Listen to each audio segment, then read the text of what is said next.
Hello students, অধ্যয়নে স্বাগত। আজকে আমি উপপাদ্য নিয়ে তোমাদের কটা গাইডলাইন দিতে চাই।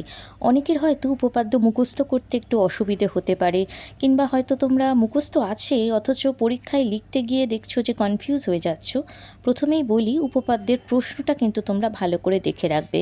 তোমাদের এক্সামে কিন্তু উপপাদ্য 48 লেখো এভাবে তো আসবে না, তাই প্রশ্নটা পড়ে যেন তোমরা কনফিউজ না হয়ে যাও সেটা দেখবে।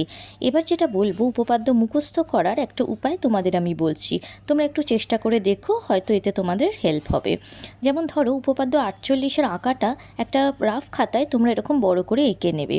তারপর ধরো আমি প্রমাণটা দিয়েই তোমাদের বোঝাচ্ছি। যেমন লেখা আছে, ত্রিভুজ ডিবিএ ও ত্রিভুজ এবিসি এর মধ্যে কোণ বিডিএ ইজ ইকুয়াল টু কোণ BAC is equal to 90 degree. তো এখানে তোমরা দেখতে পাবে আমি কিন্তু ওই কোণগুলোকে আলাদা আলাদাভাবে পয়েন্ট আউট করেছি।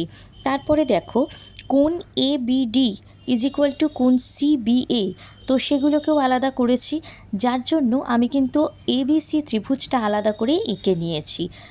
তো তোমরা যদি চাও তোমরা এরকমভাবে কিন্তু মুখস্থ করতে পারো। তাতে কিন্তু তোমাদের কি হবে, লেখার সময় যদি আঁকার এই কোণগুলো মনে থেকে যায় তাহলে কিন্তু তোমরা আর গুলিয়ে ফেলবে না। আরেকটা কথা হচ্ছে, উপপাদ্যের কিন্তু সব কিছু তোমরা পেন্সিলে আঁকবে। Thank you.